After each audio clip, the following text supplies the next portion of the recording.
Good day, sir. I am Rafas Nayon. I am the first reporter of Group 5, and my topic is all about utilitarian. Utilitarian. Utilitarian is a philosophical view or theory about how we should evaluate a wide range of things that involve choices that people face. Among the things that can be evaluated are actions, law, policies, character traits, and moral codes. Utilitarianism is a form of consequentialism because it resists on the idea that it is in the consequences or results of the actions, laws, policies, etc. that determine whether they are good or bad, right or wrong. In general, whatever is being evaluated, we ought to choose the one that will produce the best overall results. Utilitarianism appears to be a simple theory because consists of only one evaluative principle: do what produces the best consequences. In fact, however, the theory is complex because we cannot understand that single principle unless we know three things. 1. Which things are good and bad. 2. Who's good, which individuals or group we should aim to maximize. And 3.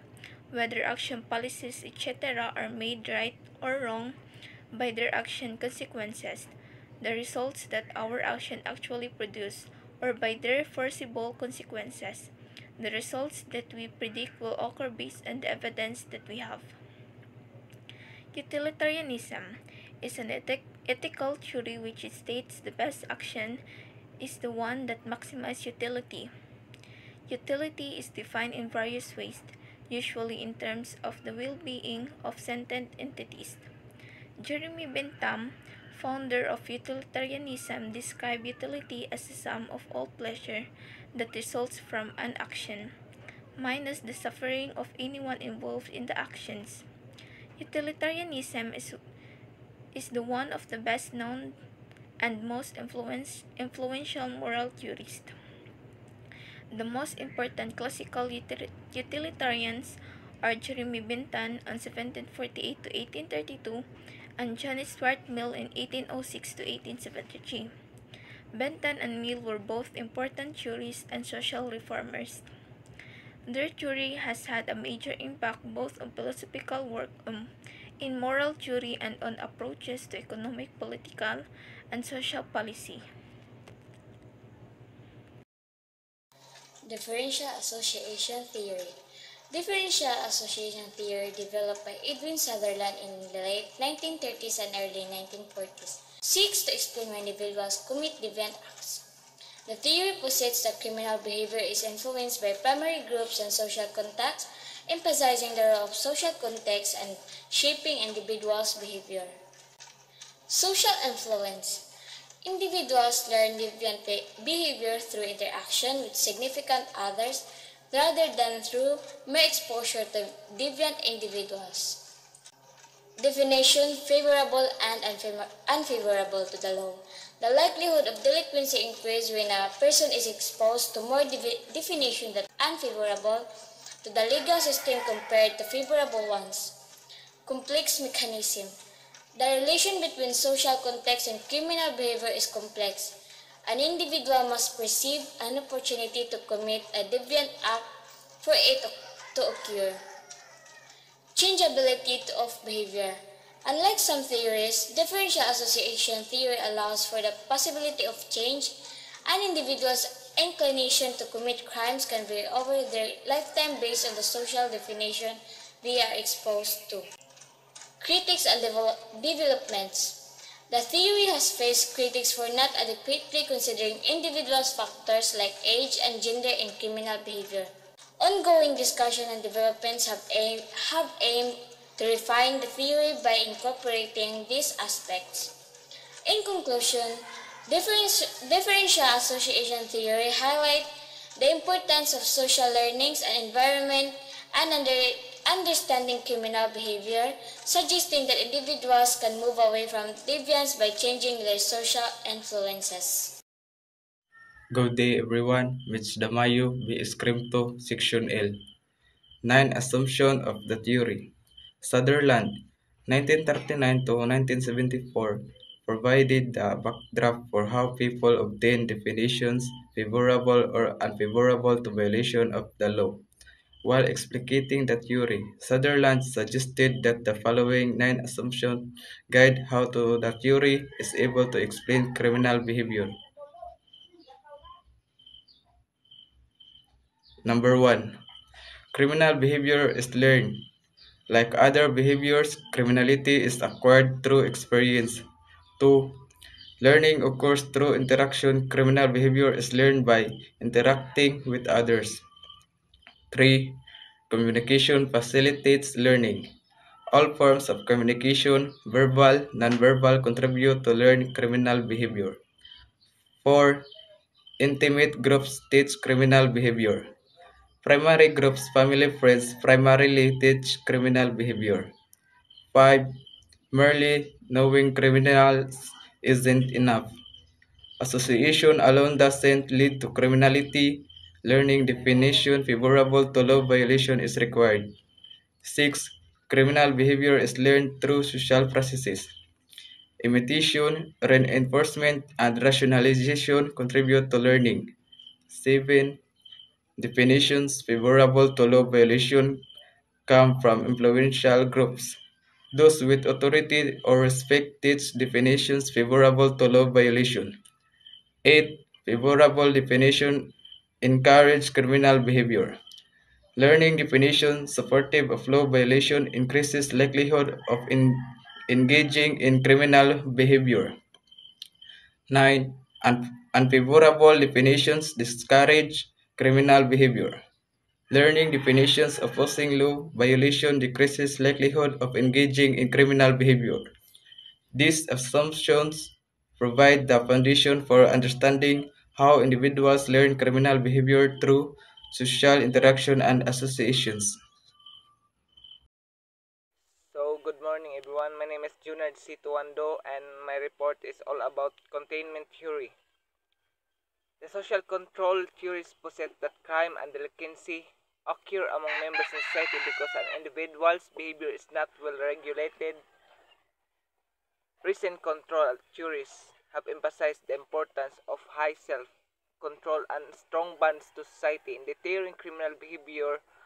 However, one of the original theories of self-control has been largely ignored among scholars developed by Walter Reckless in 1960s. Containment theory suggests that individuals are pushed and pulled into crime. Pushes are elements that pressures individuals to engage in delinquency, while pulls draws individuals away from accepted forms of behavior. The theory states that pushes and pull are buffered by inner and outer containments. The inner containment includes self-concept, goal orientation, frustration, tolerance, and norm commitment and retention, elements within the individual self. The outer containment includes the social environment in which the individual resides and reflects socialization within the community.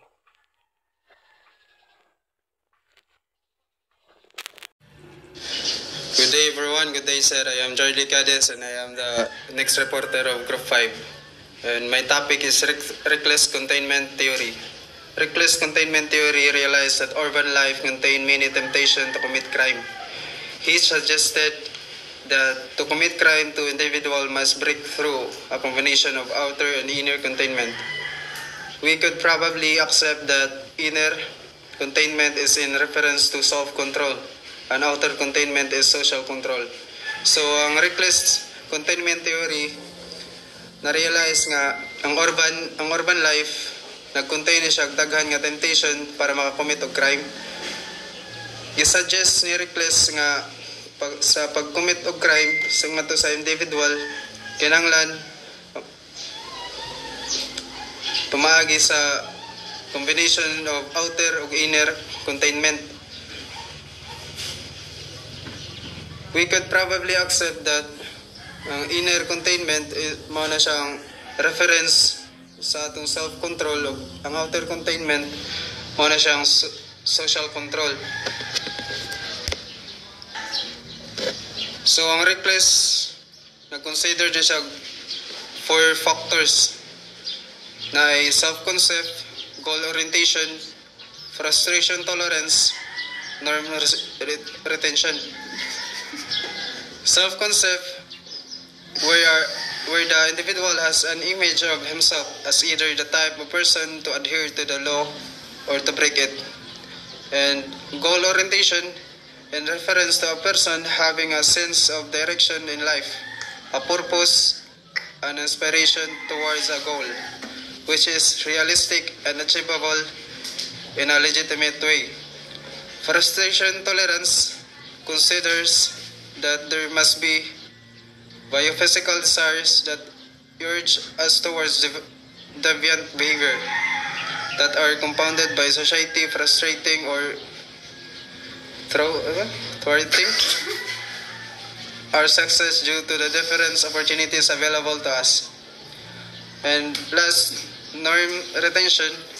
This is the adherence and acceptance of law, codes, norms, customs, and so on.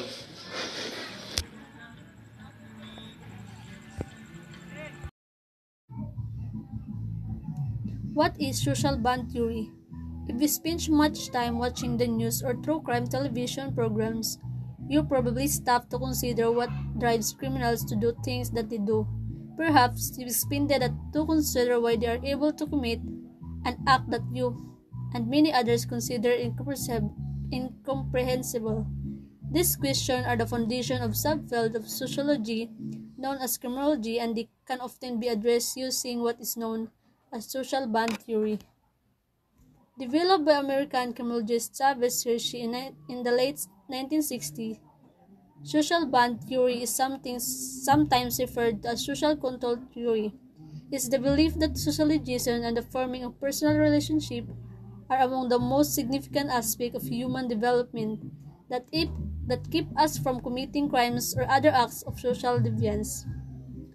For example, because people have formed many relationships with family members and peers over the course of their lives and have unofficially accepted the social conditions and expectations that come with being part of society, they are unlikely to commit crimes against another person.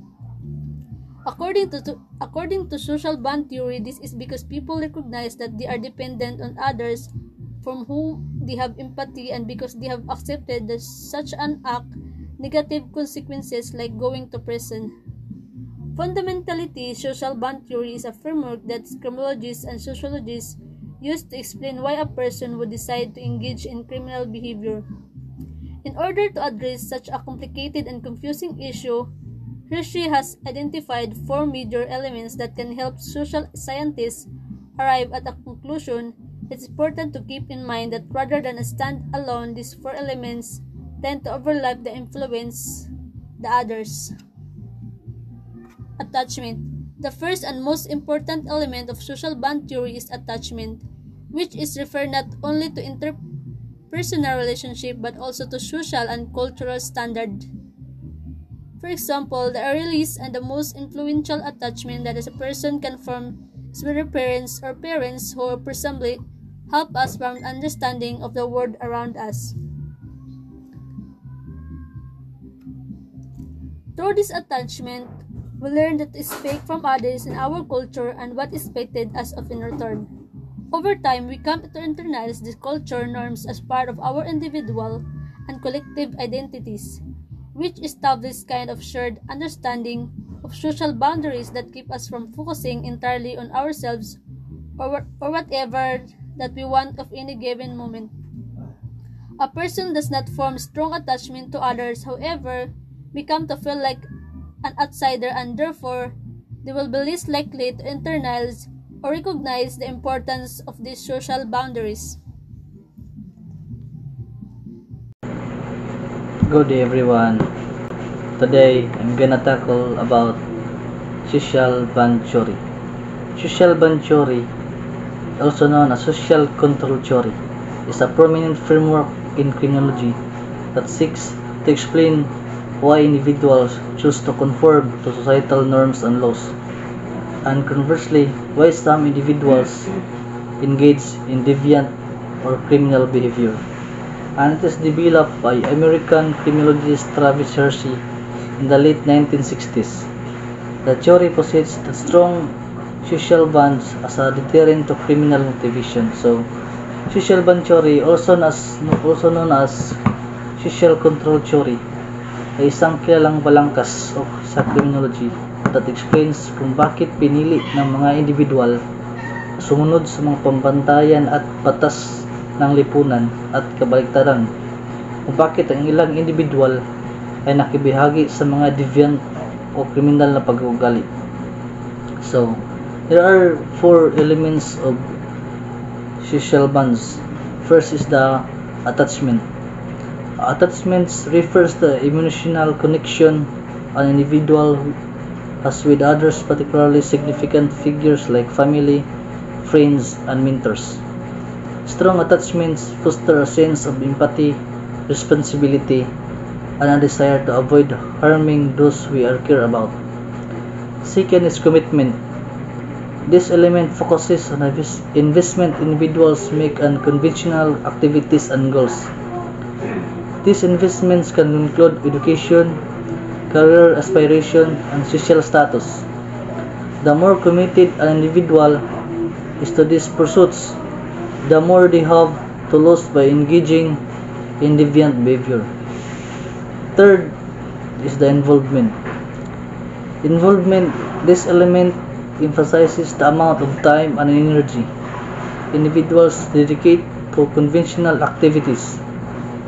This could include participation in sports, clubs, community, organization, or other leisure pursuits. Involvement in these activities leaves less time and opportunity for engaging in deviant behavior. Lastly is the belief. These elements refers to the individual's acceptance of societal norms and values. Individuals who strongly believe in the legitimacy of laws and social roles are less likely to engage in a deviant behavior. So that's all. So good day classmates, good day sir. I am Elmer Numonia and I am the last reporter of Group 5.